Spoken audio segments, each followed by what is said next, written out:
I had to press record right now. We were in the middle of a conversation, and this is not wrestling related right now, but he said he's eating some dry ass biscuits for dinner. And Rhodesia said you got to have something with it that is moisturizing. And Juicy. I said, or you just get another biscuit. She's like, well, every biscuit is dry. I said, no, it's not. I said, name one biscuit that's not dry. I said, Cheddar Bay biscuits. Shout out to Red Lobster. Sent me an email last week like it's a rebrand. Same thing, dude. CEO is black guy, though. Yeah, he is. Shout out to him. For that. But it's same restaurant. There ain't no rebrand. Cheddar Bay biscuits are not dry. And E and Rhodesia decides to say it is dry. It can be dry. Most times it's dry.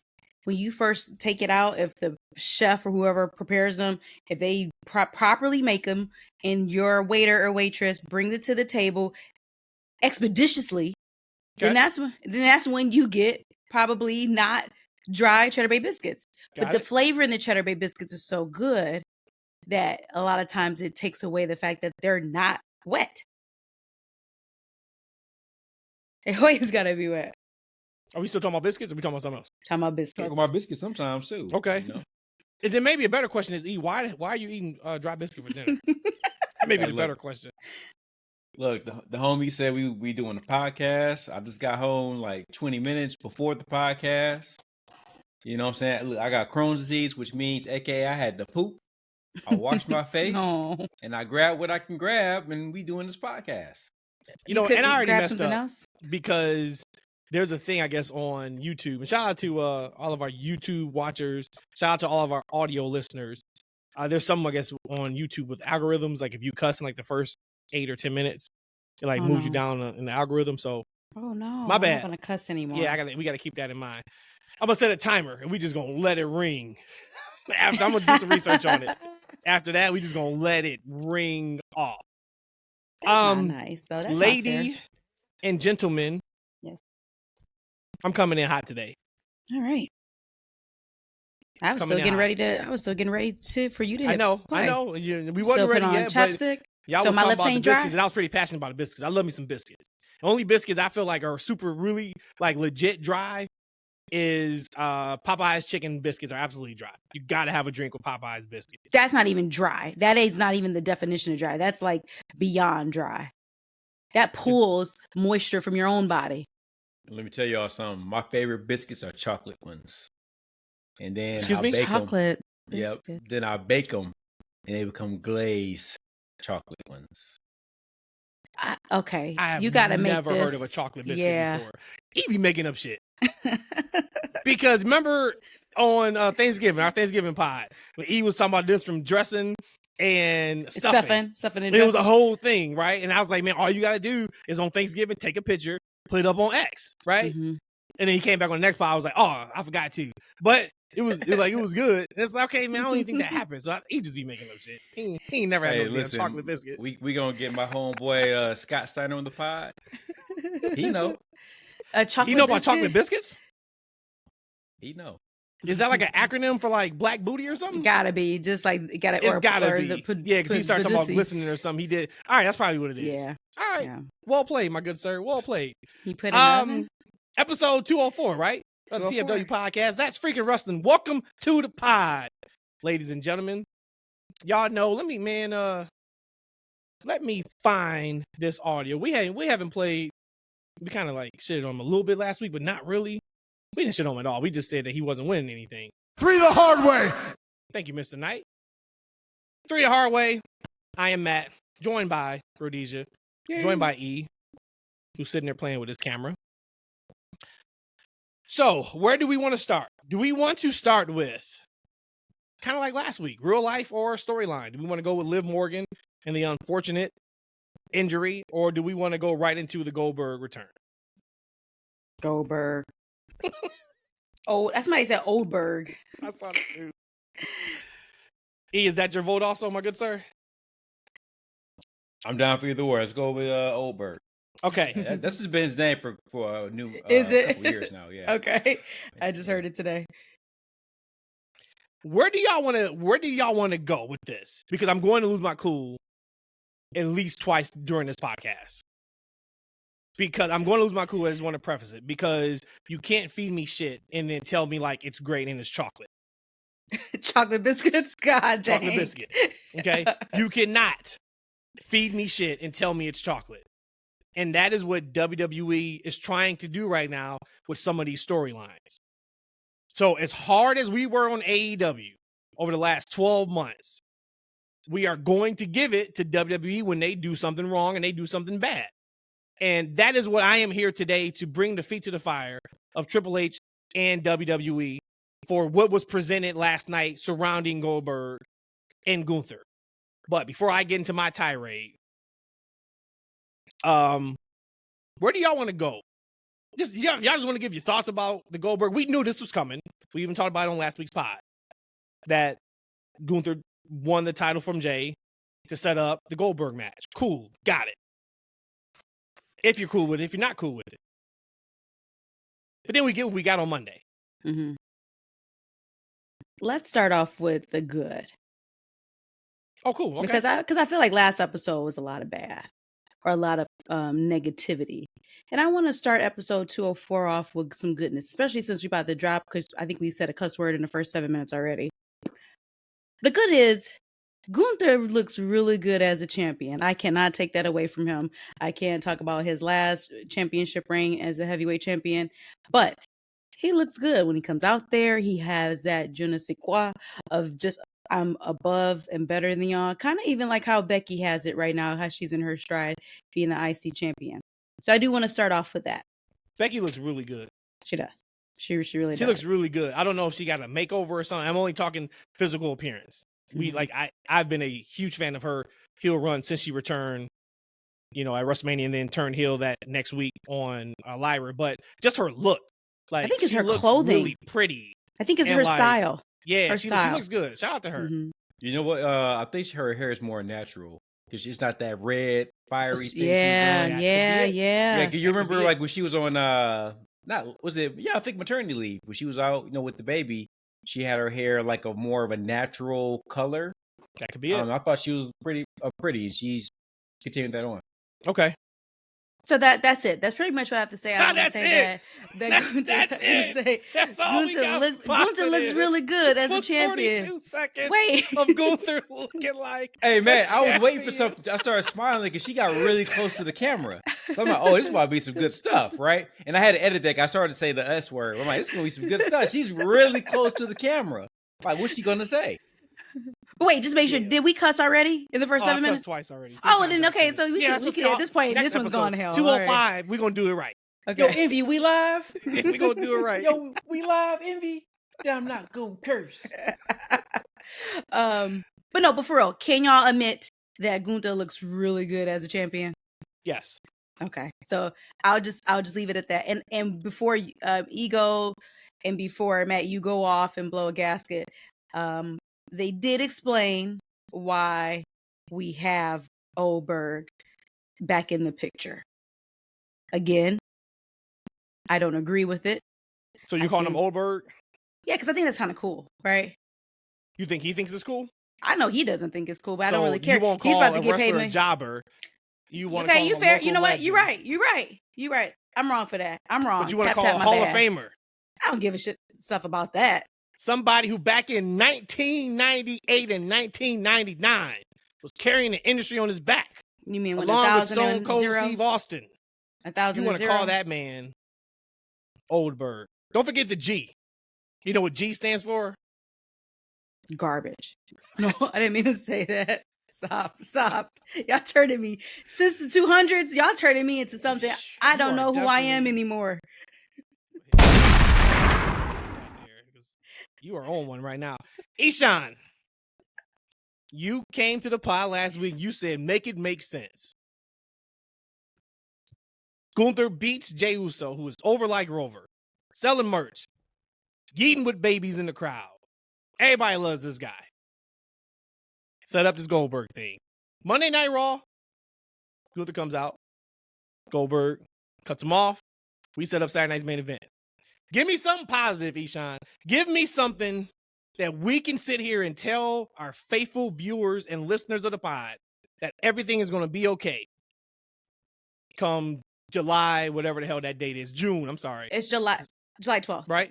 July 12th. Yes, July 12th. Saturday night main event. AEW All In, which I'll be watching All In 1,000% over Saturday night's main event. But give us something, brother. I got nothing for you, boy. So what you think? Well, it was the shits. But here's the thing though. Like I calmly watched it and thought it was the shits. Right? I had no feeling about it when I saw it happen. I knew it was going to happen. We talked about it. You know what? And I don't know if I said it on the podcast. No, I didn't say it on the podcast. I had intentionally admitted it during our conversation. I thought it was stupid. Oh, get the shit. I was like, you know what? I was like, what if this whole thing is a set of, a Gunther and Goldberg championship match or some event? I didn't know which one. It actually made sense it's in Atlanta, right? Because that's his hometown and whatnot. I didn't think about that. But I'm like, wait, maybe this is all the setup. Gunther and Goldberg. Goldberg, retires and he beats Gunther as champion. Like, right? And all of a sudden, Seth's music plays and he cashes in on Goldberg. All right, so Goldberg is his title run, and Seth is become champion. And now he's the baby faces can chase him as champion, right? And I was like, nah, that'd be stupid because they're not gonna put Gunther in the title match. That won't be the reason why they took the belt off Jey. But yeah, no, here we are.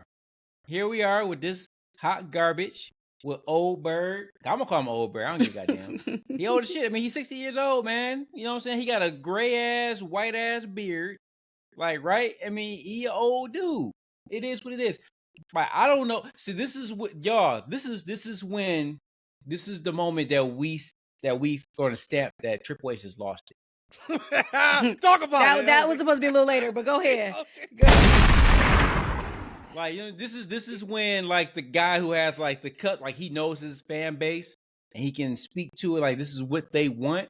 Like, this is when he lost it. He doesn't know what they want anymore. Because like I'm all about like, hey, we don't need to cater 100% to the super hardcore audience. But I don't think even the casual fans want to see Goldberg and Gunther in a title match. But they do. You hear them? You heard them last night on that great TV in Green Bay. I was Green like, Bay, what? Wisconsin. Trash Green Bay Packer fans. Shout out to anybody who's listening that is a TFW fan. We appreciate you. We love you. But Packers suck. They were there for him. You would have thought my man was from Green Bay. Rhodesia even had to ask me, where is Goldberg from again? I was like, he's from Atlanta. He ain't got no ties to Green Bay. Hey, if you spend the money on them seats, man, you bet goddamn sure that is true. You gonna cheer. I'm gonna cheer for every guy. Here's the thing, like, it was a surprise for him to come out. So you gonna get that heroes welcome. Oh, I ain't seen Goldberg. He come out. It's a surprise. Here he come. He's a legend. All the woo stuff, right? Yeah. But nobody wants to, in the grand scheme of things, nobody wants to see this match. And not what I do like in the Triple H era is how they will acknowledge what's happening on the internet in real life before it happens on TV. Right, you see a lot of times with Cole, he'll be like, "Oh, the rumors are true," or "There's been rumors circulating all weekend about whatever."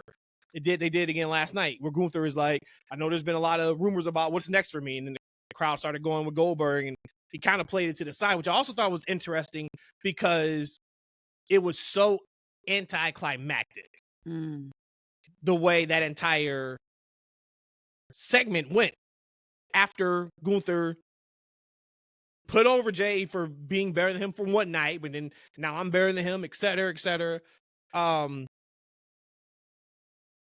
So here's my issue. So let's just rewind. Let's go real time. Rhodesia and I just get done working out. So we didn't watch Raw live. I get a DM from our guy Yusuf. Shout out to Yusuf.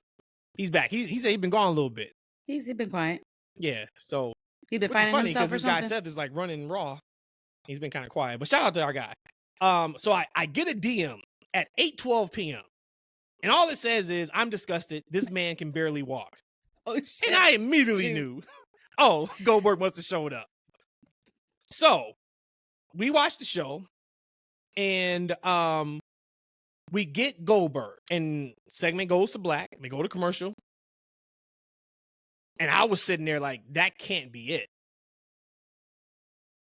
That can't be it. They come back with the graphic for Saturday night's main event and saying this is a championship match. And then internally I lose it. I don't say anything. out loud, but I lose it internally. And I lose it because nowhere in that segment did they explain, one, why does Goldberg receive a title shot? Number two, Goldberg didn't even mention the championship. Goldberg came on some grown man, grizzled veteran, you not gonna punk me in my hometown. I'm getting a piece of that ass back. Oh, and that's gonna be on Saturday night's main event. That was the promo. I had no problem with the promo. But for it to be a championship match, and this is where I really lost it. So let me get this right. And this is where I said we got to hold their feet to the fire, them being creative WWE. You take the belt off Jey, cool. I'm good with that in a capsule. If you think he's not the guy to go into SummerSlam season, whatever the case may be, that's your creative. My major problem is this. You are in the middle of a tournament, and whoever wins this tournament gets a world title shot at SummerSlam. The tournament is happening right now. So Goldberg, who, if I'm not mistaken, lost his last match, even if he didn't, say he won his last match in WWE, which was years ago, he walks back in to get a title shot, but Cody Rhodes, who held the title for a year, got screwed by Travis Scott and John Cena, and then pins John Cena at the last PLE. He doesn't get a title shot. He's got to go in the tournament. Make it make sense.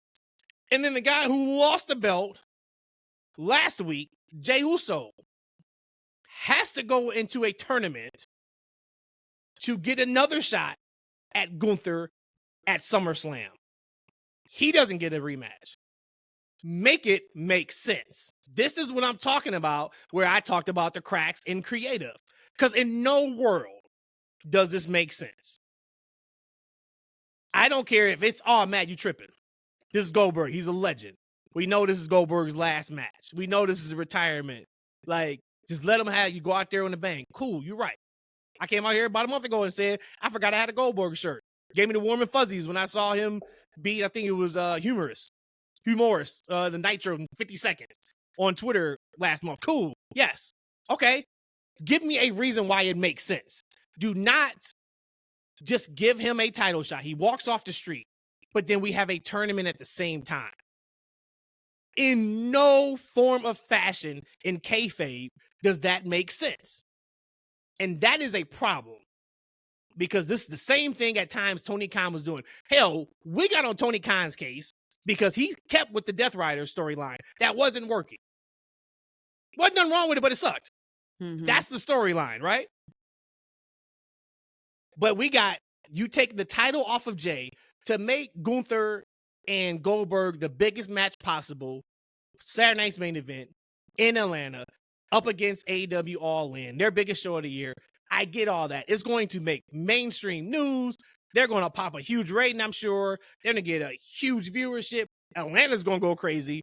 They're going to get the thank you Goldberg chance. He's going to be able to raise his hand. We're going to get all that.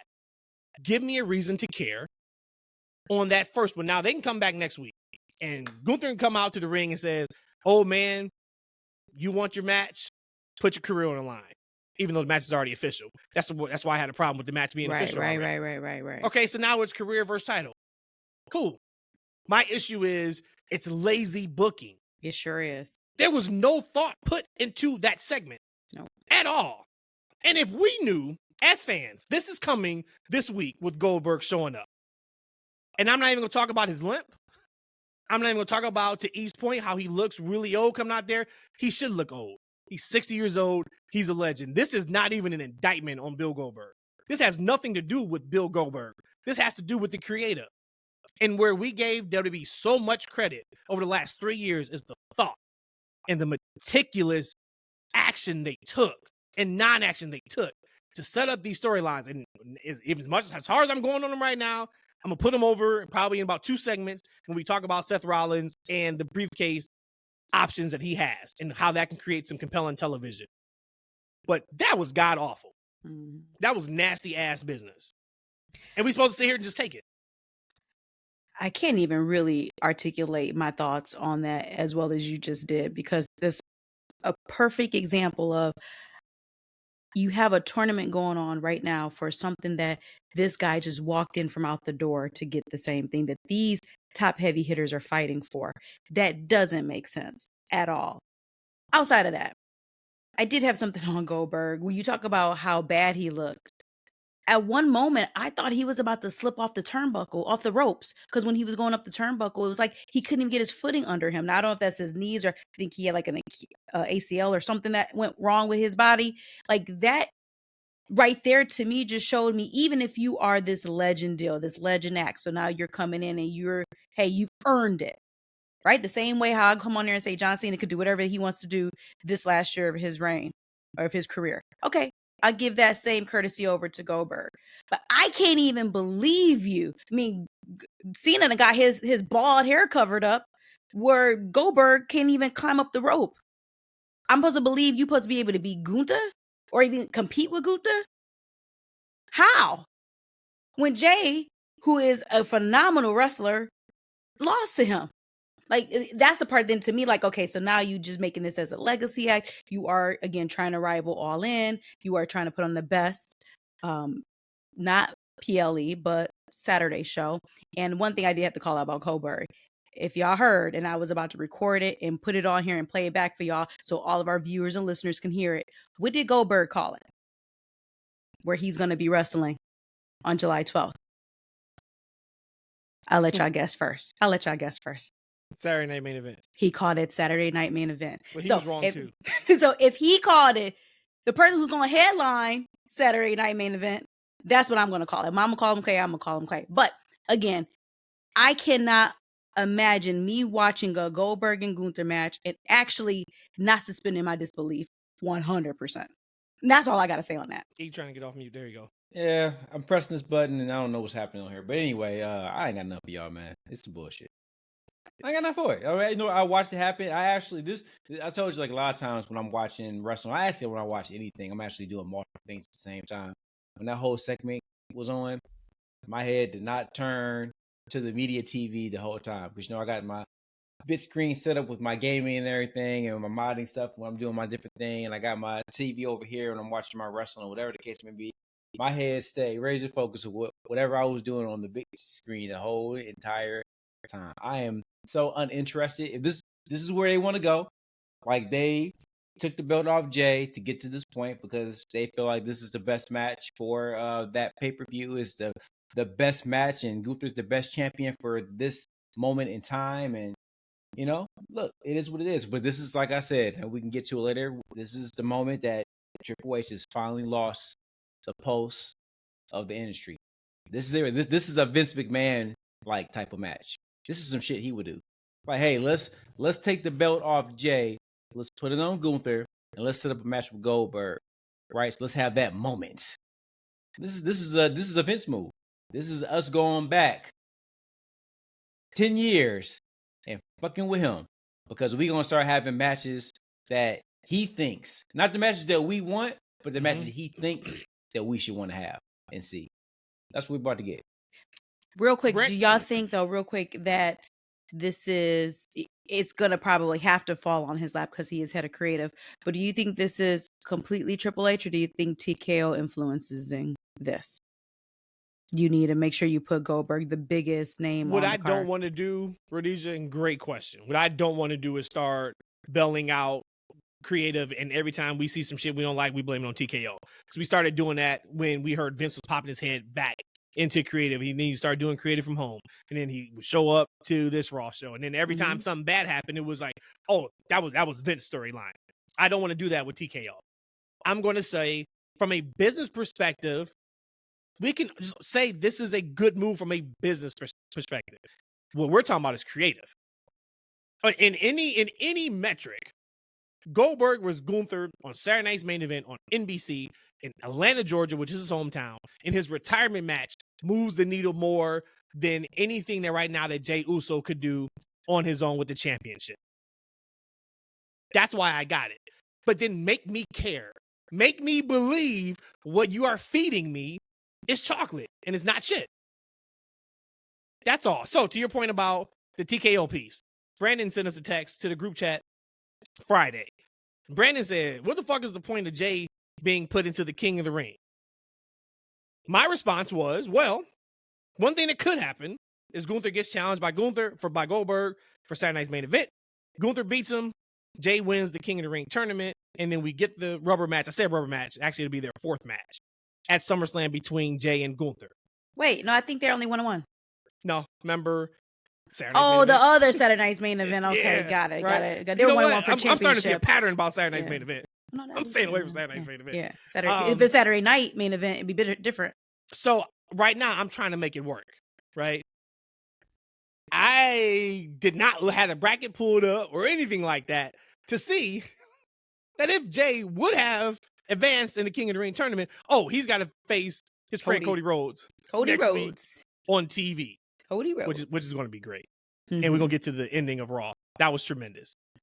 But it's like, so now that's pointless from a perspective of him getting the championship back through this tournament, which once again makes Goldberg just walking in and getting a title shot even more meaningless. I don't even care if Goldberg wins the title, because all I'm saying is give me a reason to believe and want to see this. Last thing on this, because I do want to give credence to anybody who believes Goldberg should be in this position.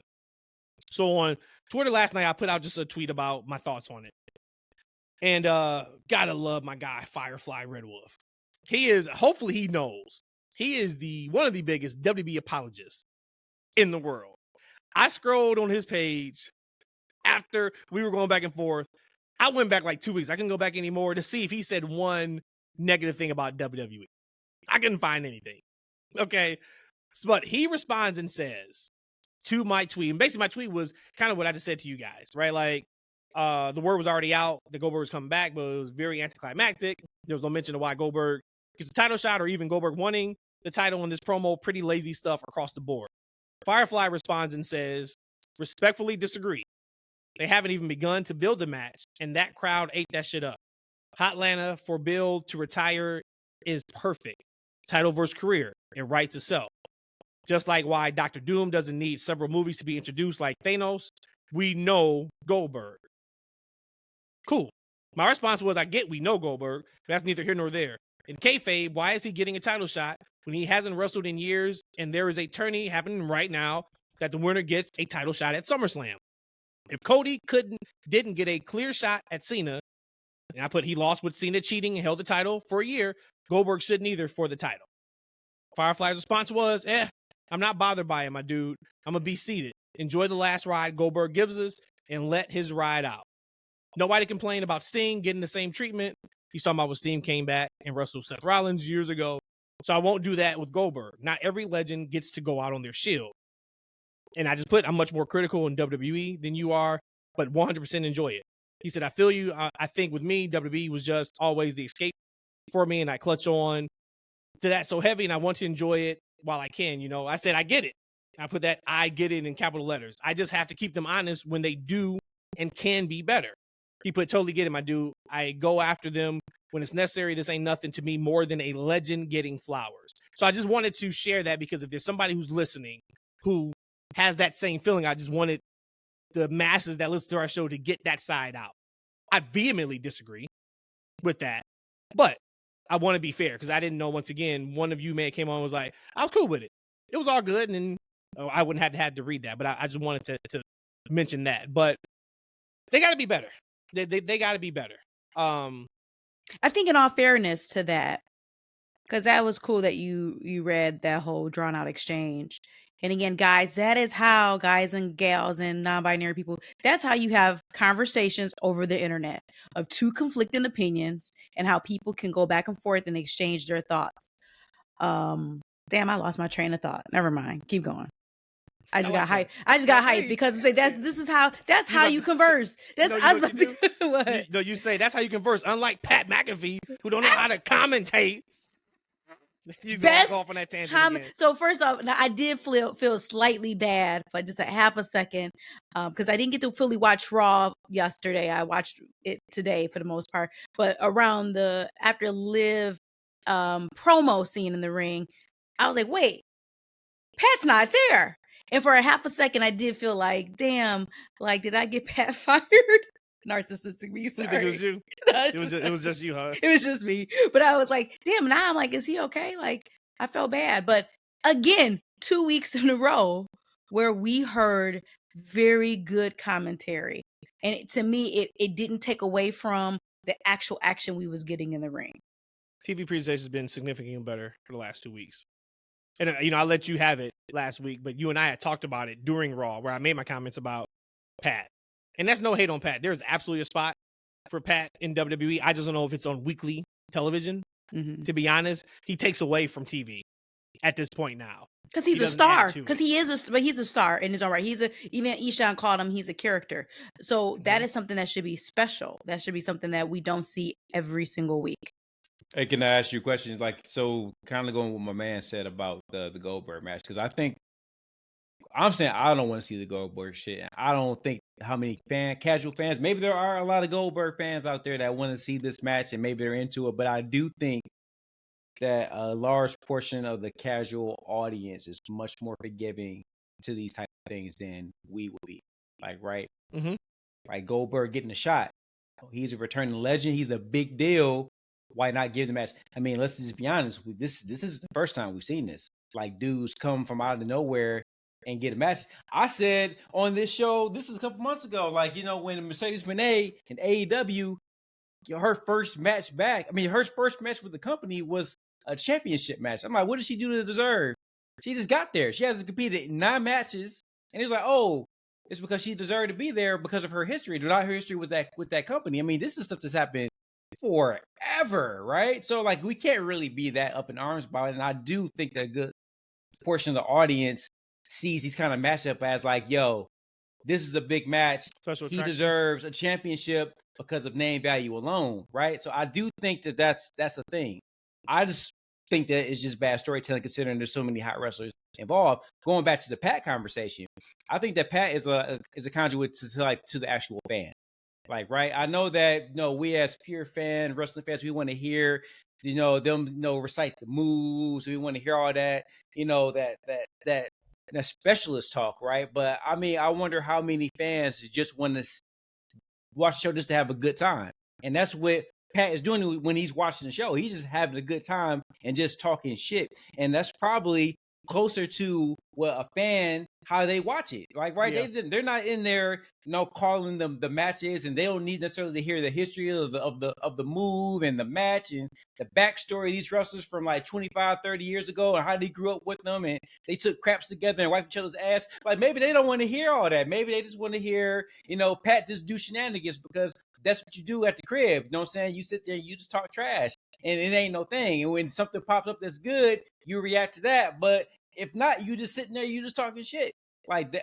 I wonder how many fans just relate to that. More so than the specials that we love. And I think if you were to if you had polled everybody who watches Monday Night Raw, I am sure the percent, if you poll everybody, I would assume the poll is higher percent of we want Pat on Mondays every week opposed to Corey Graves or Wade Barrett. I'm sure that's the case. Yeah, from a story perspective, we don't watch wrestling like that. Because who Pat reminds me of back in the day? Jesse Ventura. Jesse Ventura became a very much of a caricature of himself. You know what I'm saying? Yes. He wasn't out there, like, all he did was run down the faces, right? But he was cracking jokes, talking trash the majority of the thing. You know what I'm saying? Bobby Heenan was a better commentary because he would do the same things, but at least he would kind of add value to the stories and the characters. Yeah. Jesse just out there talking shit. Will you stop? Shout out to Monsoon and Jesse. Another thing. Just one last thing. Now because I caught my saying before I went down the whole thing of how people should converse on the internet. I think for us who was critical about Bill Goldberg getting this opportunity, I think is just more of, at least for me, it's at the highest championship level where the other championship, the other Universal Championship, is also not super important at this time. So over the last several years, between Brock, between Roman, it had always been two heavy championships. One was always kind of like held hostage, and one was like the working man belt.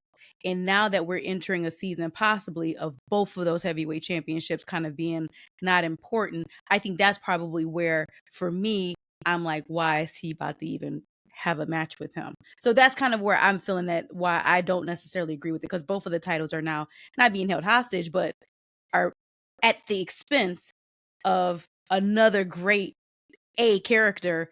Those championships can't be on them because it's being over here for another purpose.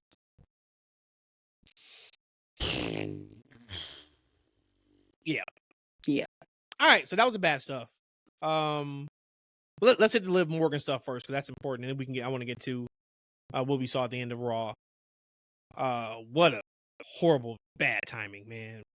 Like, of course, it's never a good time for anybody to get hurt, but damn, Liv was in like 3 significant and important stories at the same time. Yeah, that was going to lead to some major moments and major shows for not just her, but for a lot of women, Roxanne included, the Judgment Day, EO. There was a lot that was about to happen.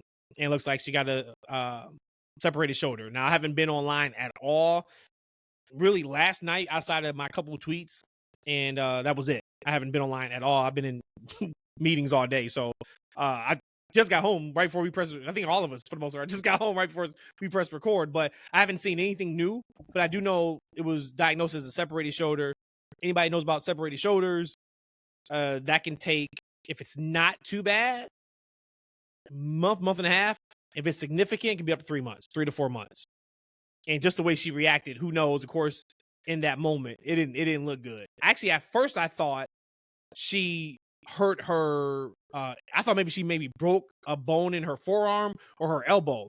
If you see the way she went down, it looked like I saw a shift like in her elbow area, but then they came out and said it was separated shoulder. But we talk about it a lot, and this is where it's like, but people who don't know, and it doesn't matter. But if the ring was soft, you don't get hurt there. It's not pillows. It's not a trampoline.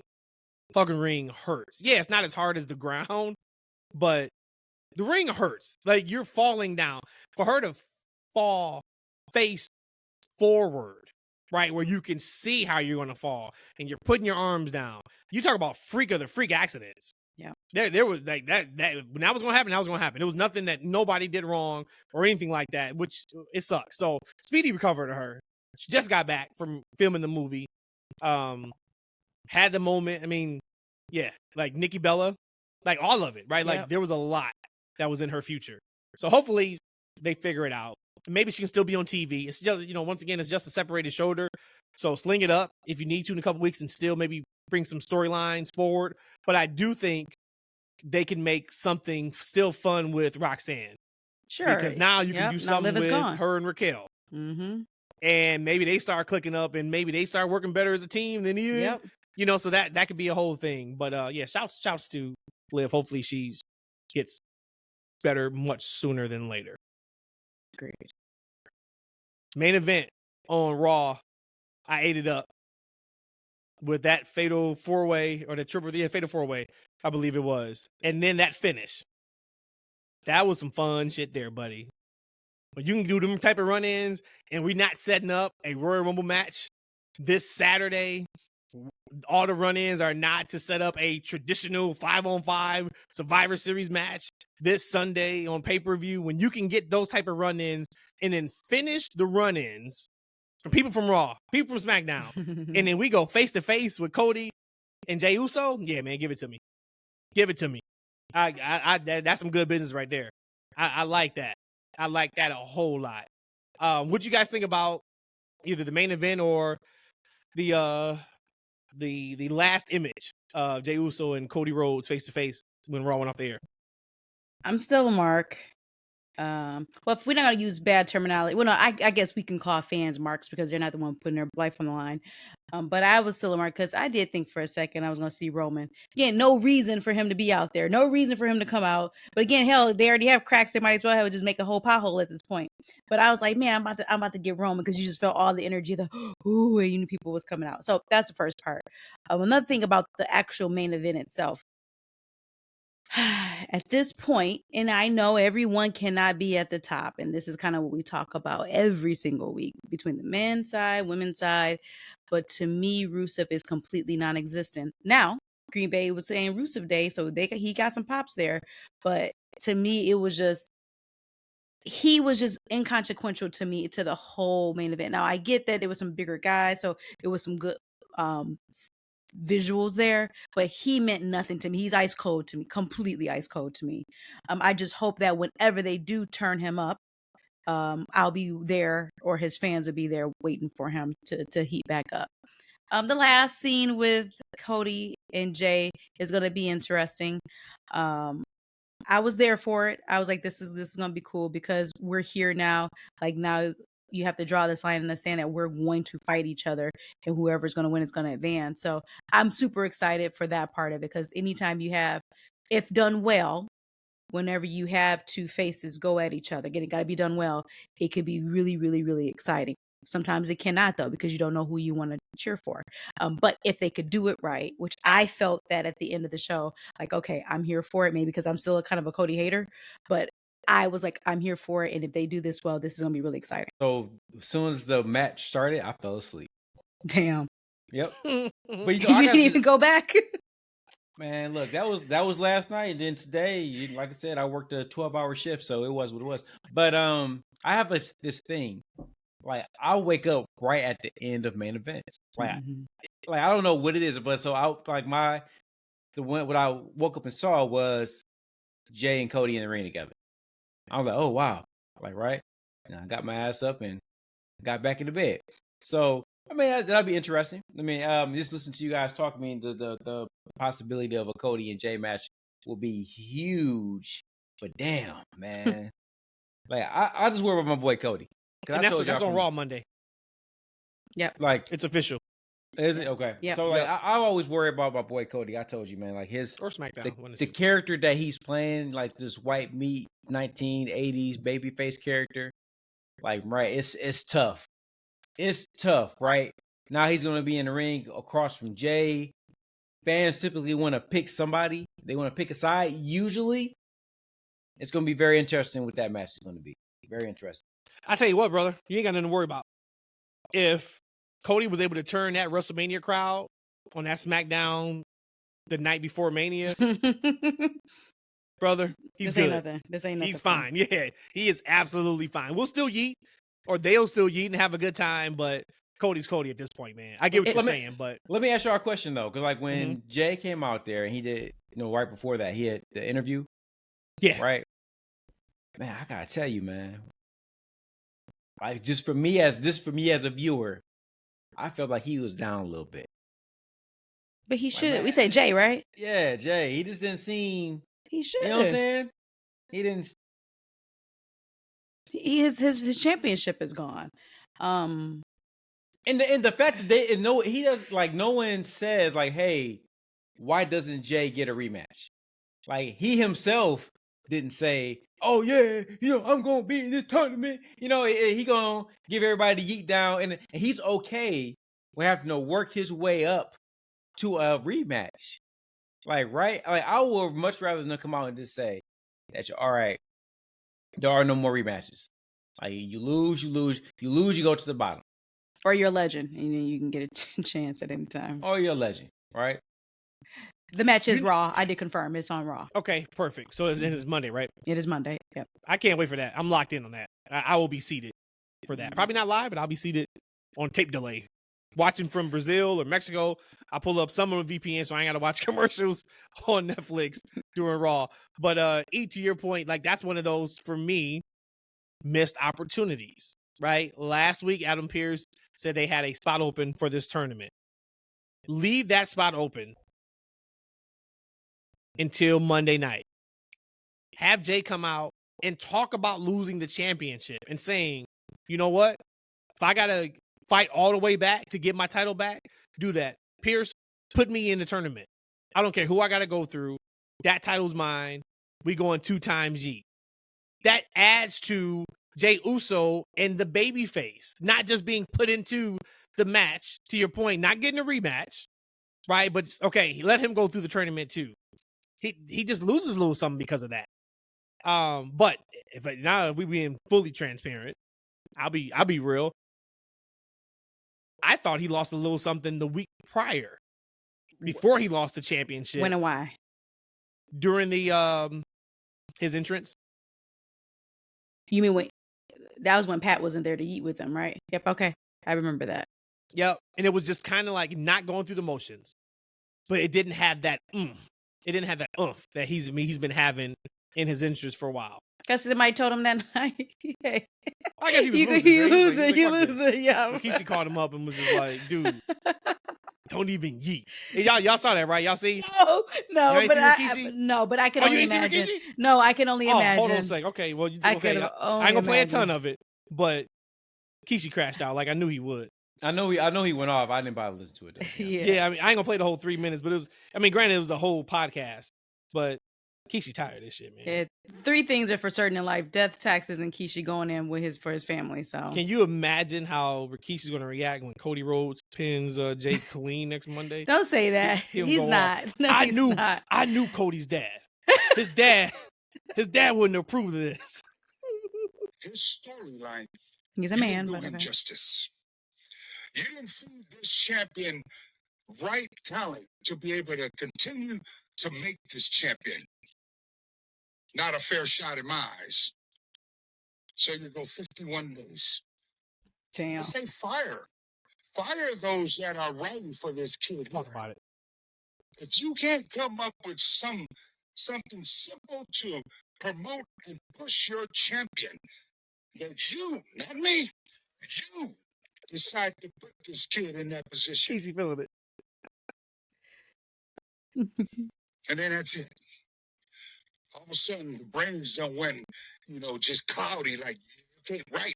You can't think of an angle for Jay.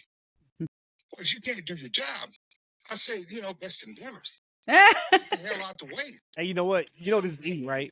In that position. If either of his boys get into wrestling, this will be E every single week on the podcast. Yep. What's good for business? Merchandise sales to the roof. That's what it is. That's I know. Let them know. If you can't make money for the company, why are you in that position? Now they passed the bet on to Gunther. Uh-oh. For whatever reason. And I ain't got no beef with Gunther. I ain't got no beef with any of those that are on the roster. I ain't got no beef with that. And if I do, I'm gonna say it to your face. All right, Keish. All right, bro. We can cut you off right there, Keish. We cut you off there, Keish. But I thought that was actually pretty calm from what I would have expected. Because I only would have imagined like how the internet was going crazy when Jay lost. I would have only have thunk that Rikishi was about to go in. He was really calm there. I give him that. Well, outside of calm was your guys' one-on-one spat from last week that had everybody talking. So shout out to everybody who enjoyed our podcast and enjoyed you guys going back about R-Truth and John Cena. They're blowing off. I'm gonna say a blow off because now there's no way I don't see Truth getting another title shot. But we're getting R-Truth and John Cena next Friday on this Friday on SmackDown. So. And I kind of figured it was a pipe dream. We had that conversation. We were just talking from, once again, what's better creatively. So they're blowing it off. Okay, whatever. But I do want to talk about Seth Rollins. You brought him up earlier. You mentioned something about Seth. And this is where I do want to put WWE over because they've put themselves in a position to have some incredible creative with Seth and who he cashes in on and why. We kind of laid out last week the Sami Zayn of it all, what that looks like. You have that option. If Sami can get a title shot against Gunther at SummerSlam. Because we're going to assume, all intents and purposes, it's going to be Cody Rhodes and John Cena at SummerSlam. Because Cody's going to win the tournament. Would you guys agree with that? I'm not sure yet. I don't know yet. I haven't thought that far ahead. Okay. E, what do you think? Sure. I'm not sure. Same? Okay. I think Cody wins it. I think Cody wins the tournament. I don't know how you have him lose the tournament. Looking at the bracket, Cody goes through Jey. The next match, which is going to be at Saudi, to crown the champion or the number one contender, looks to be Cody, if I'm not mistaken, and Randy Orton. So you believe Randy would beat Sammy this week? Yes. Okay. Because what better story than for us to get babyface versus babyface, Cody and Randy? Cody beats him. And then Cody takes the title from Cena, which Randy had a chance to do and he couldn't. That finally turns Randy heel. And now we get the feud of Cody and Orton, which everybody was clamoring for and wanted that as night 2 main event of WrestleMania this past year. That's a beautiful story. So then that leaves the briefcase. So if you don't do the Sammy cash in, you could do Seth cashing in on Cody Rhodes. That's also another beautiful story because Seth has never beat Cody Rhodes in WWE since Cody's been back. How great of a story would that be? 3 years in the making or whatever it is for Seth to cash in on Cody, and then they pick that up. We saw them kind of go face to face. Oh, yeah, on Raw. Yep, on exactly. Raw, right? And the crowd was there for it. Mm-hmm. Tells you that there's something there to it. Granted, the crowd was there for everything. Shout out to Green Bay. It was a good crowd. It was a really good crowd. As I already talked about the whole, if Seth cashes in on Sammy, what that looks like and what that story is there. So they have a really strong opportunity with Seth Rollins and his cash in. I believe it should be at SummerSlam to let him go off to the fall, with the title and really build up his faction in stable. But they have an opportunity, is all I'll say. Next on the docket, Bayley. She's back. Yeah. Somebody else is back too, but yeah, Bayley. What y'all feel about that? So initially what I've been finding interesting, and again, maybe it's just me watching wrestling longer, so I'm starting to look at it in a different lens with a different scope.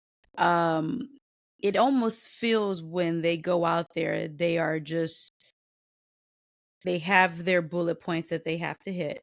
But a lot of it is they can take liberties on their own as far as when they go out there. So sometimes it feels like it's a little awkward at first. You're trying to find your footing, your grounding. It almost sounds like you're trying to mix in your script versus you're trying to go off script. But then sometimes not that you lose yourself, but it just doesn't always flow as well. So I was kind of getting the vibes initially with Bayley. But that, again, a lot of time it takes a certain skill to be able to do a promo by yourself in the ring in front of a crowd. Of course, business picked up for me in the exchange when Becky came out. But again, I just think that because now you actually have another person you're talking to face to face. So now that's a little bit different. But how did y'all feel about Becky's coming back? Like, I know when she left, a lot of people kind of were like, she was just cold, ice cold. Like, we love and respect Becky, but she's ice cold. Now that she's back, do you think that she's garnered or gained that excitement for people? For, again, it's not for the women's heavyweight championship. This is for the IC championship. But do you think that she gained a lot of fans to get her to want to be the IC champion? And that's for Bayley or for Becky? For Bayley. I'm talking about just for Bayley. Because remember, she's coming back after being kind of pushed to the side from WrestleMania. So now we can say, oh, I really want Bayley back. But do you really think that is a true excitement for Bayley wanting to become the new champion? You think about her being pushed aside, and she had that passionate interview. Mm-hmm. Like what I saw in that promo, that wasn't. She could have took that as like a chance to kind of take her character to the next level. I don't know if she did that. It was fine. I mean, I felt like Bayley went away, like, right, storyline wise, whatever. She came back and slotted kind of where she was. I don't feel like there was a lot of, like it was like a lot of piss and vinegar in the character that we were like, oh damn, this time it's different.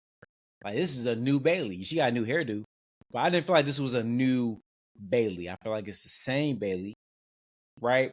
Dependable, good worker, good on the microphone. This good in every degree. I feel like Bayley's like the Sami Zayn of the women's division.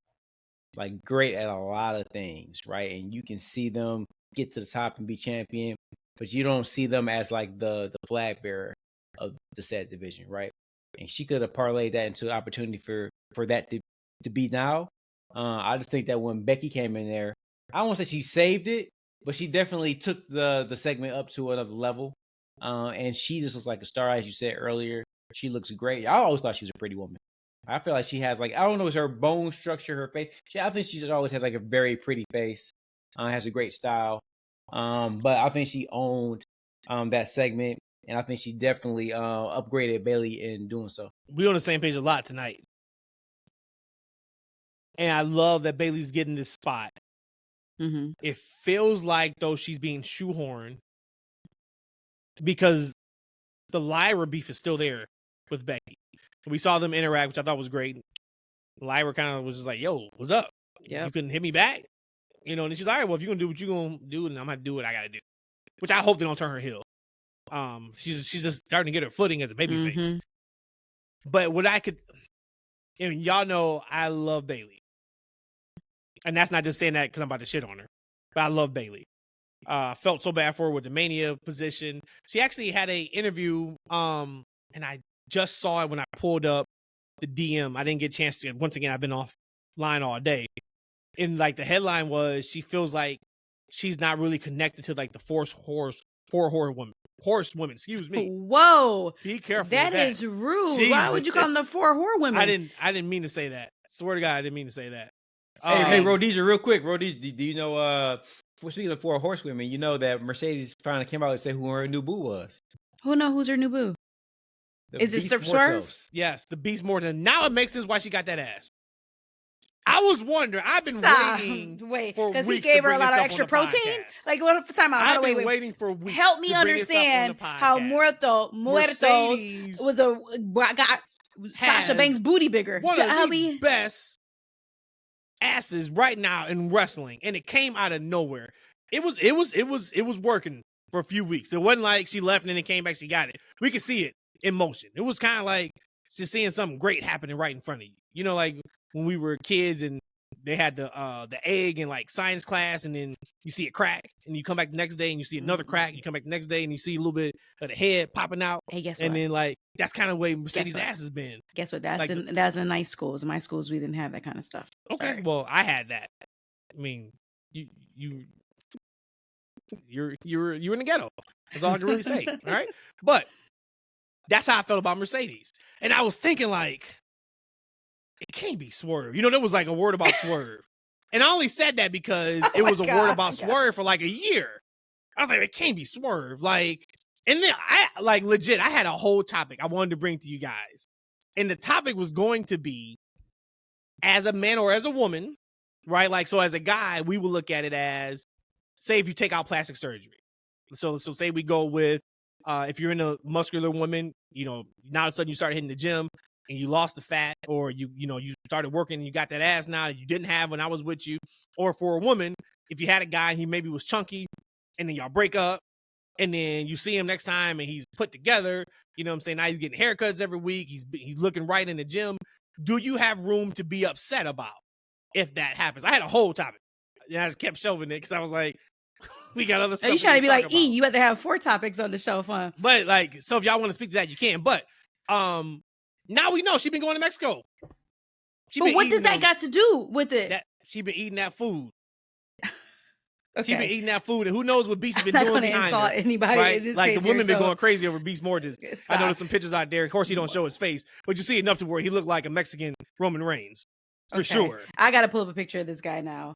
But no, hell no. Hell no. You about to be all in. An X is an X. So at this point, if I don't care if you was chunky and you are now looking gorgeous and fine, I would say that normally I would be pissed, but no, like I couldn't care less. Like we're not together anymore. So good for you. Happy that you think that now that you're not with me, that you realize that you're missing something out of your life. So you know how to get your body right. Go ahead. More power to you. I would not get mad. I'd be happy for you. He ain't got nothing to say. I know he had nothing to say. He didn't even press the mute button. He didn't even try to get on mute. What's the name of this guy? Beast Mortis. So going back to Bayley, she said that she's not really close with a lot of the other 4 horsewomen. And of course, we know her and Mercedes are like BFFs, but she said her and Becky have never been like car partners. They don't ride together. Said her and Charlotte don't ride together. So I thought that was like, oh, that kind of sucks a little bit. But my thought, during that segment when she was cutting that promo, and I hate to say it, was, I don't believe you. I don't believe you. Material was fine. Material was believable. Her delivery, in my opinion, wasn't. And I was like, And then to your point, I thought it started out, kind of rough, bro. Like when she was trying to get the crowd to get that chant going. Yeah, like, I hear you guys trying to I hear y'all singing like they weren't singing. You gotta let it happen. It was 3 people in section 103. They was killing it, and then they quit on her. Like, y'all suck. Y'all know she asked for the. They was like, "Oh shit, she heard us." They ain't know the words. But yeah, so she's back. We'll see how that plays out. I am happy she's back though. I just want the best for her. So I do think she's underrated. I think she's undervalued. But yeah, the promo, I was kind of just like, I don't believe you. Whatever. So this is Black Taurus. This is the same guy that we used to see on the TNA circuit here in Illinois. TNA. Yeah, he was in TNA. Yeah. Oh my God, this is the same guy. He must have transformed his body from when we saw him before to like now. Because you're right, this one picture he kind of looked like Roman Reigns body wise. He's cute, I guess, from what I can see. So shout out to him. Yeah. He did something that Mercedes' ex-husband could never do. Oh, come on. I thought we don't talk about people's personal stuff here like that. You right. Hey, speaking of personal, and man, what a segue. I just want to hit this real quick and we can move on. Y'all ain't even got a comment. But this 200th episode, I can comment. I saw this and I had to clip it up. So, you know, Tyler Perry is being sued for $260 million. No, by who? Right. They're saying that sexual assault on a guy. Oh. I'm only here for the jokes. Okay, this is it. I'm only going to tell you what this line says and we can just move on. I just had to share it. Okay? Of course, I don't want anybody being sexually assaulted. But in this $260 million lawsuit against Tyler Perry, actor Derek Dixon claims Tyler Perry admitted he had sex with men and he's a top. He alleges Tyler Perry told him, when you have a big dick and you hit the G spot right on these bottoms, they go crazy. No way. Talk your shit then, Tyler. Do that. Dude, man. I got turned off for a hot second when you read that. You's a nasty mother boy. But yeah, I had to share that. Ain't nothing wrong with that. Go right ahead. What a segue from Mercedes. Hey, is that the sexual harassment because the comment he made? Oh, no. Oh, okay. No. Okay. I mean, that's inappropriate too to say to somebody who didn't welcome that. But I joke with that because I think that's funny, and I'm just immature and ignorant at times. But I do. If he did it, I hope he gets prosecuted. It just always seems like whenever somebody in high power, specifically black person, is gonna make a bid to buy something or do something big, something like this happens. Once again, if he did it, right? Boondocks told us about Tyler Perry over a decade ago. But if he didn't do it, that sucks. If he did it, hey, my man said when you have a big dick and you hit that G-spot on these bottoms, they go crazy. Like, I guess that's a thing you would never forget. But my man was very particular on what Tyler Perry So it probably was the truth because, like, he was really specific in that comment. And that's kind of the thing. Like, if you're very specific, usually you're telling the truth. Usually. What else y'all got for wrestling before we get out of here? 2 parts. One on the same person. One, Asuka. I have kind of just talked about her comeback. It's been like over a year at this point, or 13 months. I think I heard them say. No, maybe somebody else has been 13 months. Whatever. She's been gone. She's back now. There was no doubt to me that she wasn't going to there was no doubt that she was not going to win. I knew she was going to win that match. For a hot second, I did ask, like, how did Stephanie get eliminated in it? But then we saw it and we joked about it because we talked about like how after she got hit with the move, she did an exit stage left, and like you didn't even see her on camera no more. She did that Jacob Fatu special, boy. She left. If you are not in the finish, you roll stage left, and you are not seen again. Yep. So I was really happy to see it. Asuka has always been, and again, this is back to building up that person, that character for people who didn't watch her in NXT. She went undefeated in NXT. So when she came on to the main roster, we kind of argued about like how, and talked about how like she wasn't that same Asuka anymore, but it still didn't take away from the fact that she's a great wrestler.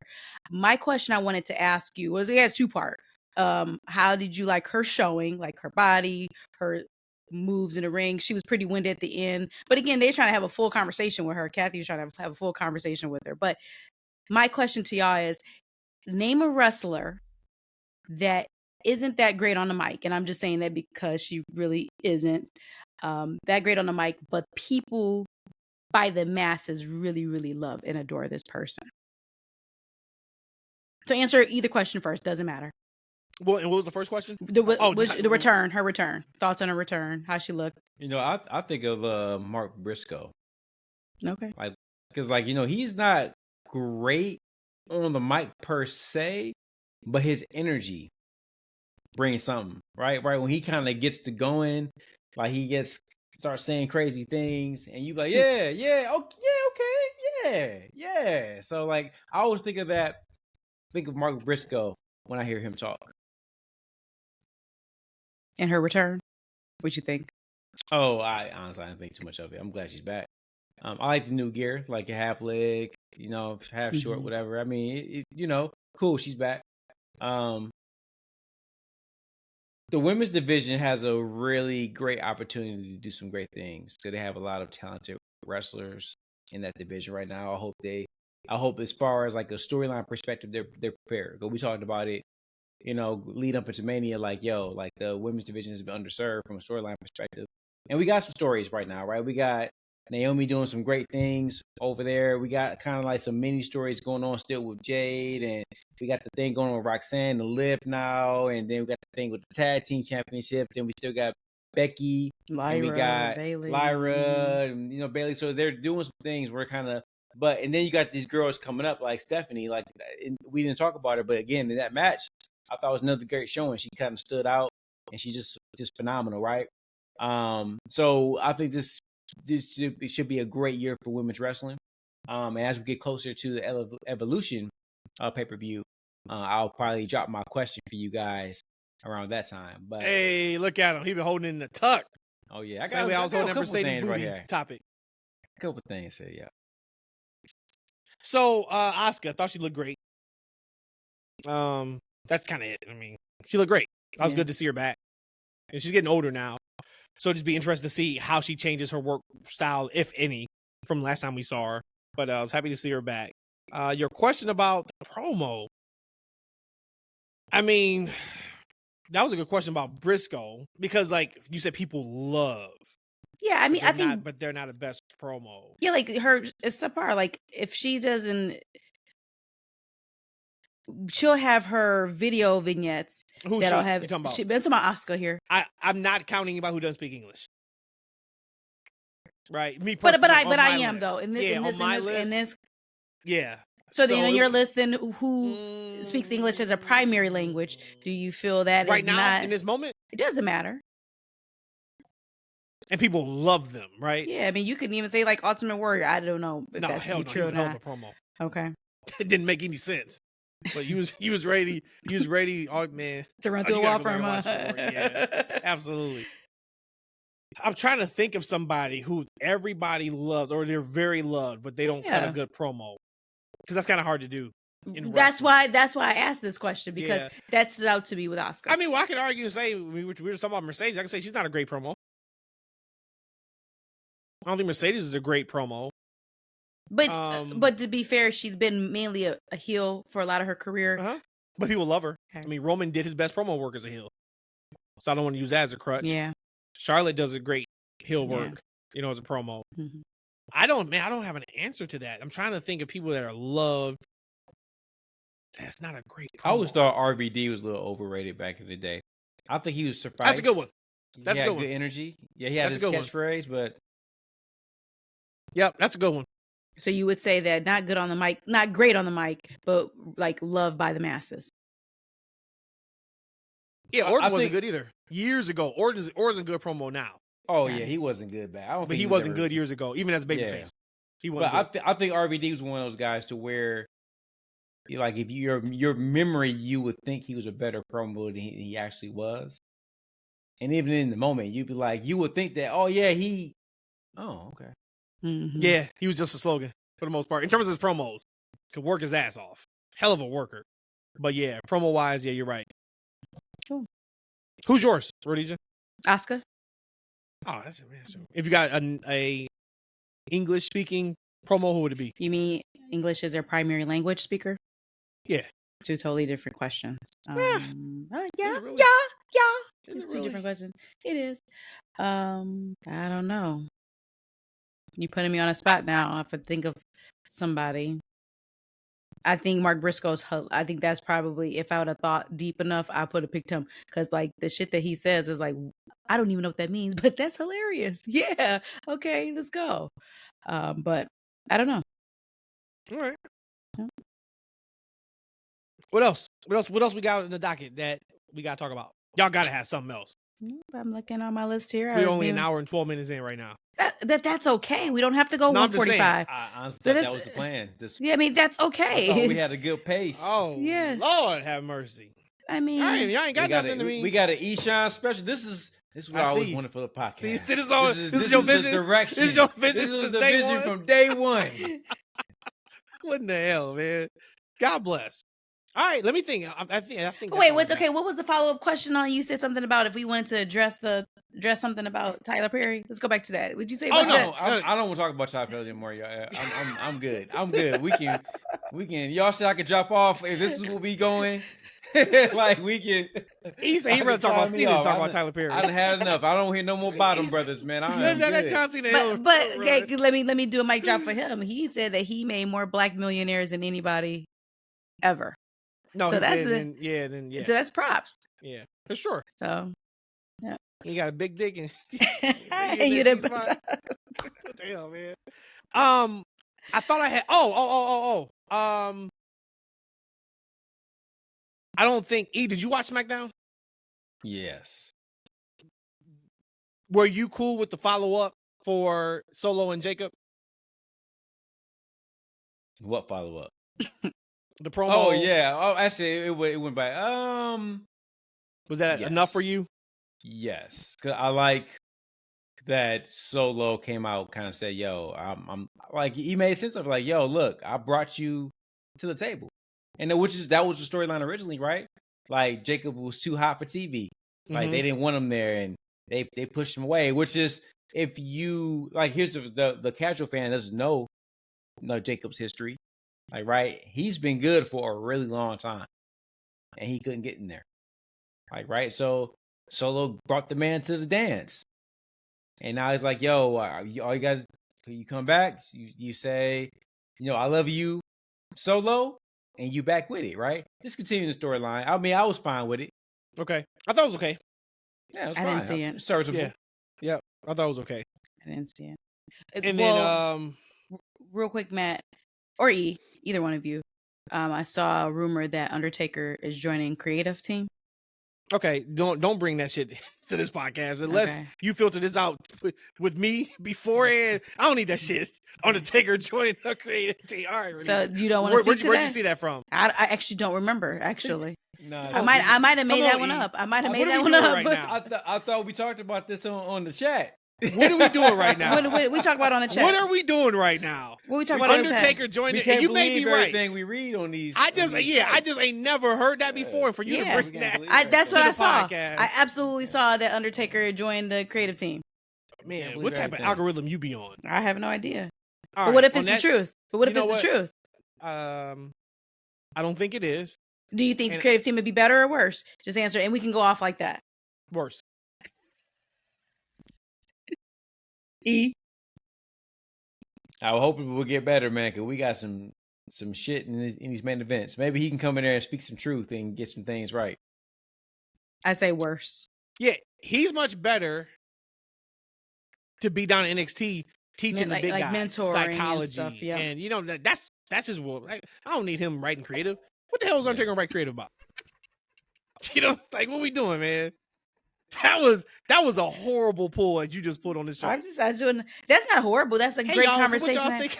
Hey y'all, you want to see a dead body? Hey, this is what happened when we tried to extend out the conversation. We closed up 5 minutes ago. Hey, look, we out. I got another one too. Okay, give you one last one. What you got? Oh, no, I was just saying that. I didn't think y'all was gonna let me go for it. So now you gotta make some up. I was bluffing. I would just say this about Raquel. I can't speak too much about Raquel's wrestling ability because that's not how they build her. But I really like her as a big woman, bad girl. Like I've always said that I thought Raquel is served best as a good girl because I could tell that is like what she thrives in. She vibrates the highest when she's smiling. But now that we've been in this whole Judgment Day thing for over a year now, I just like that her and JD, they just work so well as being the losers. It's really good. And it's really refreshing to watch them in a match take certain moves and put the other person over at their expense. I just want to call Raquel out for that. Okay. I like that. Mm-hmm. And lastly, I just want to call out AEW. Another good week of TV for them. I'm not watching these 4 hours. I think they're done now. They did 2 weeks of 4-hour shows. And they're testing to see where it makes the most sense for them to put Collision on from a ratings perspective. Okay. But first 2 hours has been good for the last 2 weeks. I skipped through the Mexico show just because a lot of the people I didn't know, I said I wasn't going to watch that.